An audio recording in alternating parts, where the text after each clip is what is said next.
All right, so another episode. Snow is now in Philadelphia. I think she's coming back this week. So I got Bridget and hot sauce this week. How you both doing? Good. Hello. Good. Hey, just had some awesome pizza from Rickety Cricket. Mm-hmm. Is it Rickety Cricket or Dirty Dough? Both. I asked the waitress the other night. I was just like, "What is this place called? Is it Dirty Dough or is it Rickety Cricket?" The specialty pizzas are under the Dirty Dough banner, apparently, and then the other ones are under Rickety Cricket. What? No. How confusing. It is very.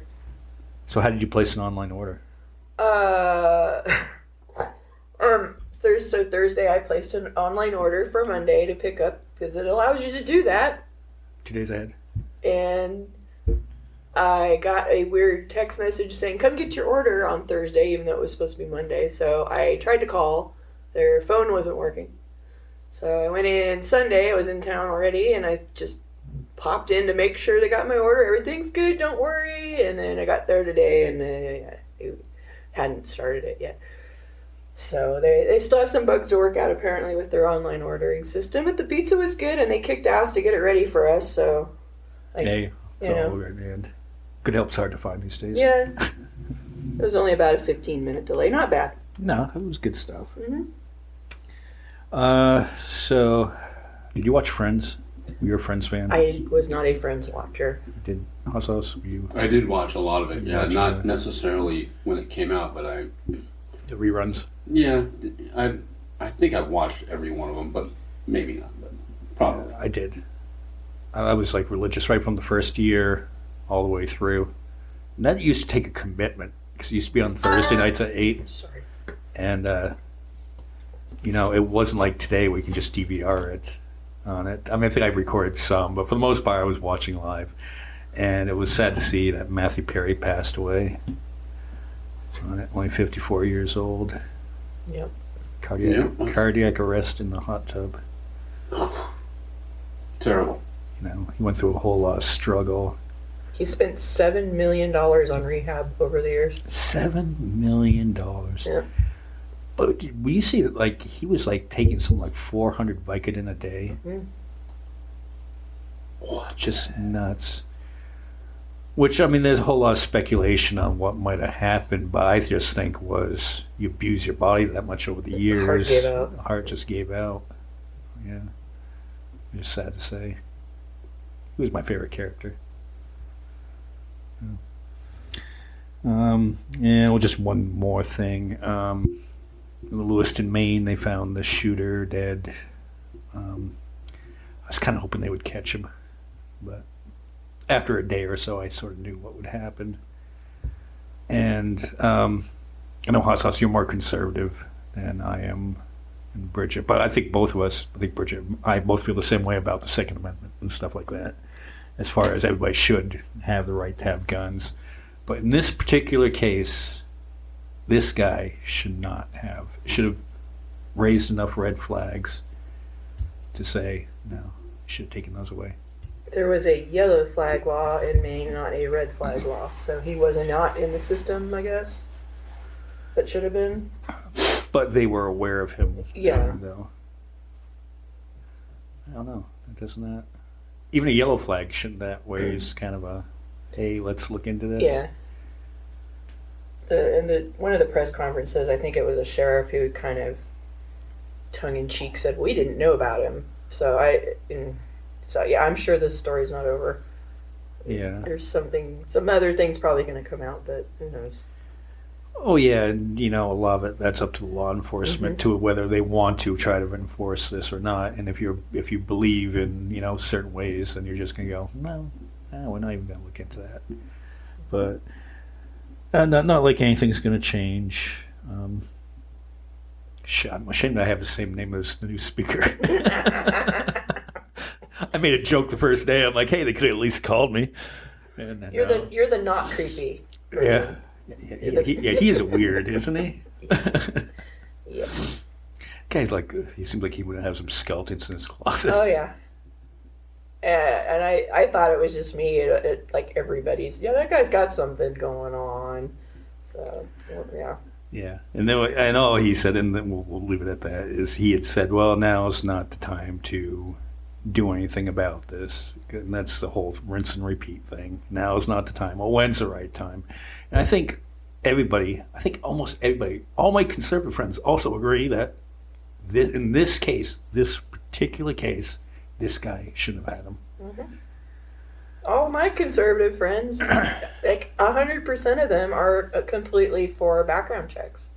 Yeah. And, everybody I know also says you should get your concealed carry permit because you have to go through background checks and fingerprinting and FBI background and, training. Everybody that I know has said that over the years. So I don't see what the big deal is. You got nothing to hide. Just kind of feels like the world is burning down, doesn't it? Yeah. All right, so we're at the end of October, and October is Breast Cancer Awareness Week. And so we'll talk a little bit about that and stuff like that. About, how you should get checked out. Early screening is the best prevention for this and stuff like that.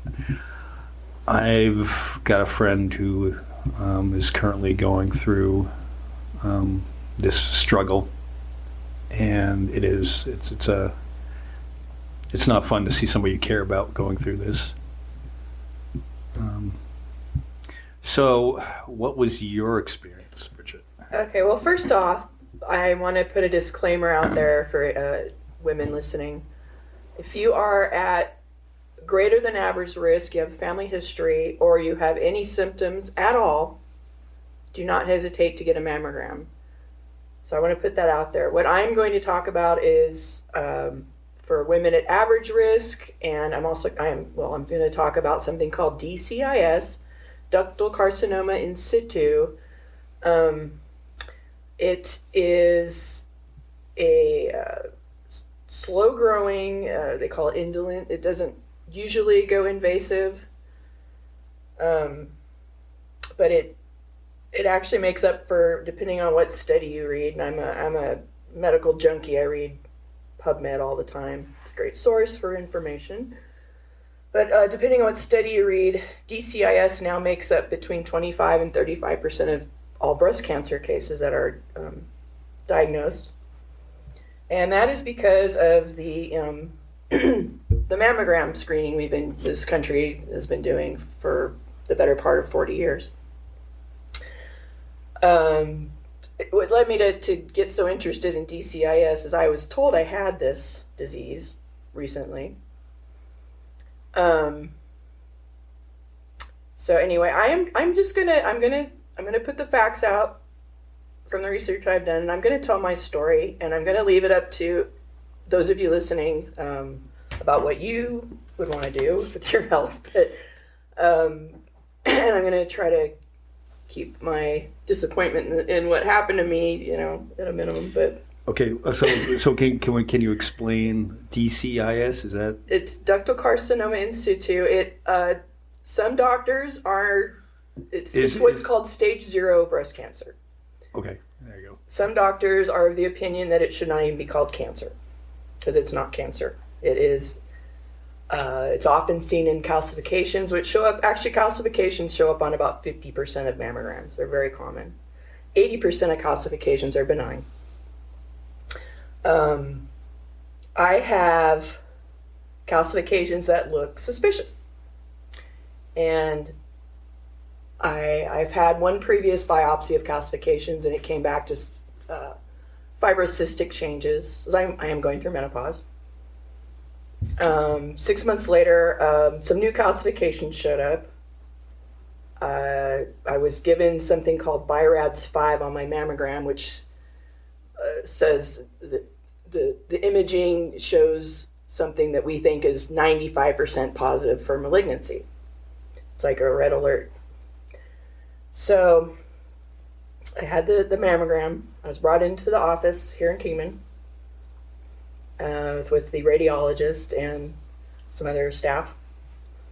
And I was told, we're pretty sure you have DCIS. The first thing that was recommended to me was mastectomy or lumpectomy with radiation. And they were so concerned about it, so sure it was DCIS or invasive cancer even, that they recommended I go straight to surgery. So I said okay, and proceeded to research my butt off, and I thought it was strange that they did not want to do another biopsy, which is standard care. And so I met with the surgeon. I felt pretty comfortable with her. But then I started asking some more questions about this lumpectomy, and it's actually technically a partial mastectomy. It's also there are some aspects to it being a exploratory type surgery where they go in to find the calcifications and they need to get the margins around them to get the sample. Also, what is done as a standard in this sort of surgery is they'll take a sample of your lymph node. But this surgeon, who by the way is a general surgeon and not a breast surgeon, none of these surgeons' names I were given here in town were breast surgeons. They're all general surgeons. Well, that's because we don't have. Yes, and which, I'm sure they're fine. And breast surgery is not technically difficult. It's just fatty tissue for the most part. And this surgeon was not planning on taking my lymph nodes, which I thought was odd. Also not doing a biopsy. So I left her office. A couple days later, I contacted her. I said, I don't want to go on with this surgery until we do a biopsy, because I want to know what this is for sure, even though you're telling me it's 95% sure it's cancer. And I got some pushback, but I stood firm and got my biopsy, and it's not DCIS. It's fibrocystic changes, just like the last biopsy. So, had I complied with the recommendations that I was given, I could have had a mastectomy at worst, or a partial mastectomy, and no cancer. If you chose not to research it yourself. Yes. If I had just said, okay, if I had just complied with the recommendations. And the thing about the lymph node biopsy, I'll go back to that right now, is like I said, that's a standard thing that's done. And the fact they weren't going to do that kind of made me suspicious of, they already suspected it was not invasive. So had this surgery been done, I would have had, been told probably, this is just my opinion, that congratulations, we got it all, but it wouldn't have been anything. It would have had just been calcifications that 80% of time are not going to do anything. So did you think they were doing this just to submit to your insurance for a surgery that didn't need to be performed? I don't know that, but there are opinions in the medical community that go along those lines, yes. It's, in fact, in some places it's, and this is mostly with surgeons who have an interest in the hospital they work at, like they have a part ownership in it. And I'm not saying the surgeon I consulted with I'm not saying that's the case here, but we don't know what. And I'm confident she's a good doctor. I don't, have any issue with that. But in some places, they've changed the way that surgeons are compensated if they have a financial interest in the facility. And I'm talking specifically for-profit hospitals, which we have here in town. Well, that's kind of the. Yeah, I don't have any worries about the skills of anybody here in town. They do a good job. I like I said before, if you have any symptoms or history, do not hesitate to get looked at. Yep. But can we rewind for just a minute though? What was your red alert? Was it a self-examination or was it a routine examination? No symptoms whatsoever. Since I had a series of suspicious mammograms, they were having me come in every 6 months. And this started almost 2 years ago, year and a half ago. The first time I had a suspicious mass in the right side, and I was supposed to go in for a biopsy, and I just had a weird gut feeling, and I canceled that. And I said, can we wait 6 months? And they reluctantly said, sure. I came back 6 months later, and that lesion was gone. But that's when they found the calcifications on the other side, and that's when all that fun started. But interestingly, I found, in Europe, in this country, women my age are told to go every year. In Europe, women my age with average risk are told to go every 3 years. There is a growing community of surgeons, and this started about 30 years ago when mammograms became so common. This DCIS I was told I had. Before mammogram screening was prevalent, less than 5% of all breast cancer was diagnosed as DCIS. Now it's up to 35%. It's not that there's more of it, it's just that they're finding it. They have better ways of finding things. Right. And autopsy studies done since 1954, there's a lot of data. Something like 8 to 10% of all women, no matter what they died from, have DCIS. And it can never progress, or it can progress quite quickly. And there are many studies right now in progress to determine genetic testing to see who is at risk for it spreading. But up to 80, like depending on, of course, so what study again, 50 to 80% of DCIS will never do anything. It just sits in there. These studies are aiming to treat this form of cancer, or not cancer, depending on who you ask, like prostate cancer is treated now. There used to be very aggressive treating prostate cancer and would go right to surgery, and now they have a let's watch it and wait and see approach to prostate cancer. And in some men it never progresses, and some it does. Anyway, that's how these doctors want to start treating breast cancer. There's overwhelming data to show that a lot of this cancer is overtreated. There are unnecessary surgeries, unnecessary chemo and radiation. But just like most hospitals, Kingman is following standards of care, and this sort of talk is alarming to most doctors, even though this has been going for about 30 years of these studies. But the doctors are less concerned with it than what the hospital is, correct? I haven't spoken with the hospital per se, but the surgeons and the radiologists I've spoken to, I brought up one of these studies. It's a major study. It's been going on for about 10 years. It's called the COMET study. It's the comparison of operation against monitoring. It's like some of the study participants get the surgery, some just are monitored and watched, and they're working on endocrine therapies and DNA testing. And anyway, it's a big major study. It was mentioned in Time magazine in 2015.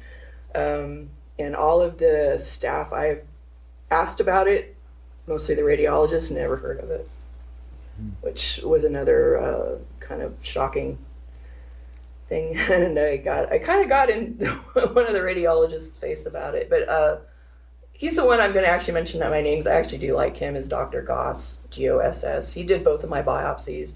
He actually seems to like that I ask a lot of questions and challenge him. He actually said he appreciates it, so I have no issues with that doctor. So, yeah. But what is? I imagine it's a huge emotional roller coaster. Yeah. You hear this and you need to have a mastectomy, and then to find out like, meh. Yeah, and unfortunately, a lot of women have gone through the surgery and have found that there was nothing going on, or what they had was a low-grade version of DCIS, which can be carefully watched and monitored. Yeah, I can't fault the medical community for trying to save lives. No. But I don't know. That's just me personally. I am willing to take a certain percentage of risk on, because I have other health issues, and you look at when I read these studies, I look at, okay, is this going to kill me or not? That's what I'm looking at ultimately. And DCIS, whether it's caught early and treated or caught late and treated, even if it's gone invasive, the outcomes are all very good for this disease. something like a 98% rate of cure, independent of when it was caught. So I feel comfortable waiting and watching, personally.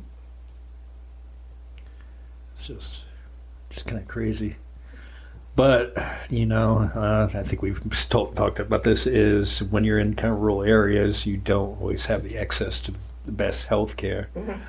I know with issues with family members and not necessarily the mental health field, my opinions go unheard, Mm-hmm. where maybe they want to give too much medication. And Mm-hmm. if I talk to the people in my life and they say, hey, these medications aren't working, and then I confront the facility and say, hey, I think actually this medication may be hurting, not helping, but they don't listen. Right. And I've been very fortunate here in town. I have my primary care. She does listen. I've asked her about tests, and she's like, sure, let's do it. She doesn't crap on me for it. But yeah, I am fortunate because I hear that story you just told more often. Any of the women or men listening out here, if you're going to take anything away from this that I just discussed, is get a biopsy. If somebody is wanting to do surgery on your body, surgery itself has risks. It can't kill you. Surgery itself is dangerous. If there's any way to get a biopsy before to confirm what is going on, do it. Right. It's worth the minor pain and inconvenience to not have to go under anesthesia. Right, and get tested frequently, like once a year. And then like men after 40 are supposed to be checked. Was it once every 2 years for prostate? It's just a PS. Well, they've been using the PSA blood test. You should be getting as your annual exam and your blood work. But PSA doesn't necessarily, if you have a high PSA, it doesn't necessarily mean you have cancer. You just have markers for it. So anyway, that's what they're trying to develop for breast cancer, is a very similar test to that. So it can go, hey, there's something going on here. We'll look at it, keep an eye on it. Well, I haven't had quality health care in a long time. And you can order your own labs online. Yeah. No, actually, I do have health care now. I'm going for a health screening tomorrow to check my blood check. There you go. But yeah, I didn't even know what DCIS was before this. I'm glad I took a beat and looked into it. There's a mountain of information out there. I've reached out to doctors at Duke University. There's a surgeon in Glendale, California. There's a huge community online of people. Hopefully soon, these studies are going to be wrapping up. Some of these studies will be wrapping up as early as next year. Hopefully there will be a simple blood test for breast cancer, and you will not have to worry about going in for your mammograms every year. Okay. Well, which is cheaper, much cheaper. Well, and I'm sure it's a whole lot more pleasant. Mm-hmm. Because mammograms don't look fun. Yeah, they're especially in Europe. There's a very loud, still in the minority, but a growing minority of doctors who are saying that we shouldn't even be doing mammograms if you're at average risk. That they cause too many overdiagnoses, misdiagnoses. They stress women out. They result in unnecessary procedures.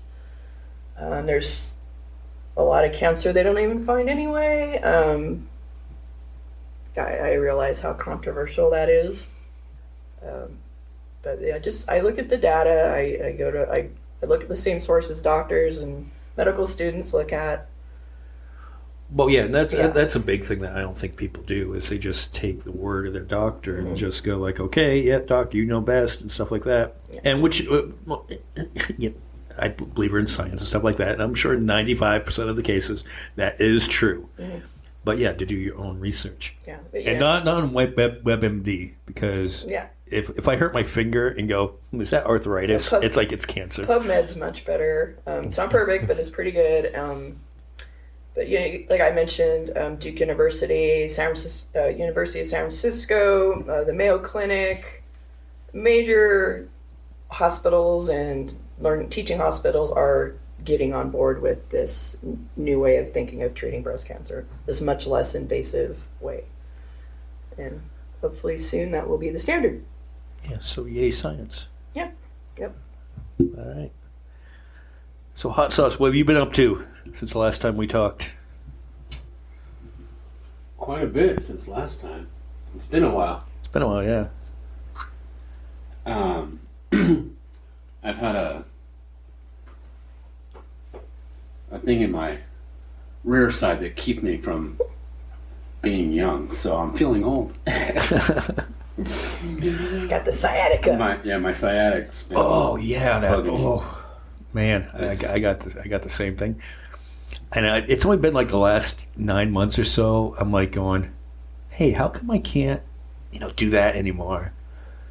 And I'm like, going, no, I can't be. I'm like, I must have pulled something. Is it still painful when you do things? Yeah, like if I go to a lot of shows and stuff like that, but now I found if I have to walk more than half a mile, my back starts killing me. Oh. Just like absolutely, like I gotta stop and wait a few minutes and continue.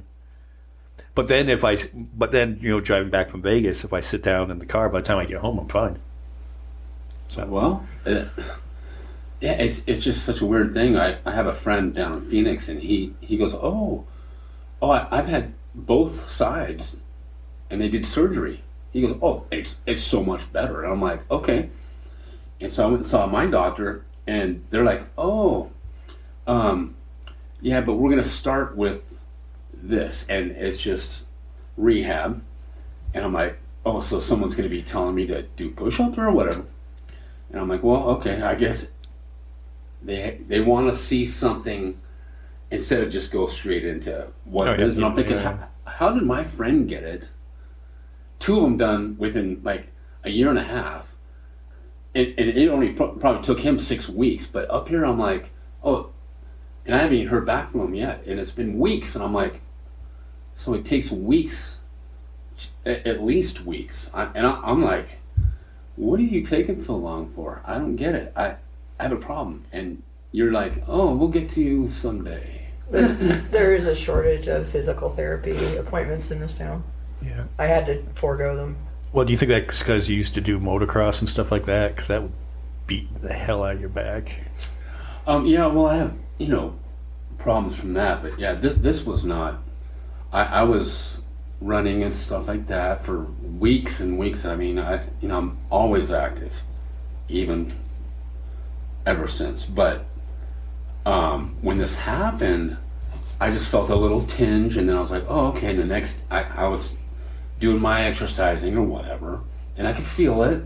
And the next day it got a little worse, and it kept getting a little worse till one day I was like, I can't do that. The pain is insane, and it got to the point where I would wake up in pain, and I couldn't even use my leg. I was hurting so bad. Oh my gosh! Like if I could cry, I would, But I would try to take it easy as much as possible, icing it and putting icy hot or whatever, all kinds of stuff like that.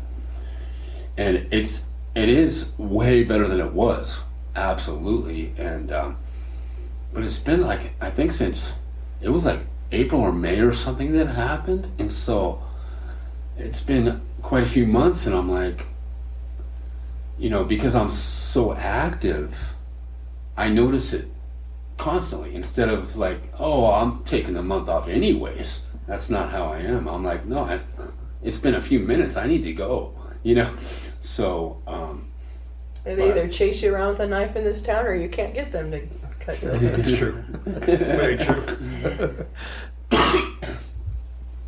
Yeah. God, I feel it there though. I don't think mine's is quite as bad as that. I definitely do notice it now. But again, that comes with aging too. There's 3 geezers sitting around talking about hell shit. Yeah. How about it's the weather, huh? Maybe that's it. Maybe it's the weather. It's getting cold. I guess the last thing, go Diamondbacks, World Series, Game 3 tonight. Been, 22 years since we won one? Mm. And the weird thing was, last time we won, George W. Bush threw out the first pitch on each World Series. In both years, the ace of the pitching staff killed a bird with a fastball. So that's 2 for 2. So this one should be a good series. Probably go to Game 7 and stuff like They that. usually And do. hopefully we... I think they usually make sure they go to Game 7. Yeah, I noticed like a lot of football games that tend to do that. They make more money that way. Yeah, like no matter what the lead, it always comes down to the last minute. Because all those bettors. There's a conspiracy theory we should go for. Everything's a conspiracy. Old Don Laughlin was loving that one with the betting. I lost Don Laughlin. So, you know, we won't talk about that a whole lot. I will let the man rest and talk about that later. Well, his head's frozen, right? Yeah. Yeah, and this has been in the media, the major media. He's had his head frozen and he had his assets frozen. So when they unfreeze his head, he'll come back and have his money? Assumably. But then how do you get money to run the casino in that time? Again, I think this was in Forbes magazine or something a few years ago, but yeah, he's not leaving anything to the family. Well, damn. How do you, I don't think that property has any debt, but they may have to start taking some on. That's all I'm saying. Or sell it. Now, did he found Laughlin? Yeah. Well, he didn't, no. Why did they name Laughlin? They named it after him, but I think it was named for him because he built there. What was it called before Laughlin? I don't know. It was unincorporated Nevada, I guess. But he bought a bankrupt property, I think in '62, and built it up. And he was very close with all of they call them stakeholders, quote, quote, like Bill Bray and Woodbury and all those guys. He was real close with Senator Harry Reid. You mean witness protection? No, just kidding. I it's been some years since I even thought about Don Laughlin, but I used to work in the newspaper down in Bullhead some years ago, and you hear things. He was not well liked among certain people. Well, you have to be, and I will say, is a certain type of businessman to run a casino. Mm-hmm. Just certain. You just have to be. Well, did you see that Poker Face show on Paramount? I think it was on.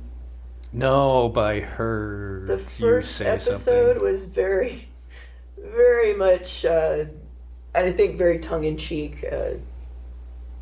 Was based on him. Loosely. I hope so. Yeah, there's been a lot of drama.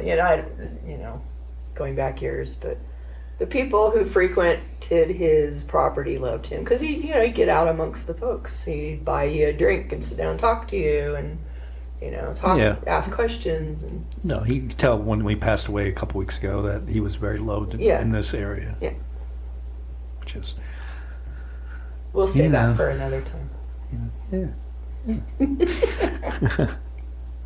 So rest in peace, Don Laughlin and Matthew Perry.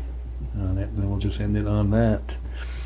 Well, thank you too for coming on. I was going a little bit crazy trying to do this podcast by myself because you're just sitting there, you're just looking at, I didn't even have this set up, so I wasn't using these microphones and stuff like this. I'd be just staring at this, going, "What do I talk about?" That's why I stopped doing my podcast during the pandemic, because I couldn't talk to anybody. And I was just twiddling my thumbs. Yeah, so. It's so much easier when you have stuff to bounce off of people it's and hard. stuff like that. And Snow will be back very soon, I promise. Just needed a little break from all this and stuff like that, and she had some traveling to do. So we'll hopefully next weekend get caught up with all those stories on what Snow has been up to. Okay? So until then, we will talk to you later. Bye, guys. Hey. Bye. Thank you both. Yeah.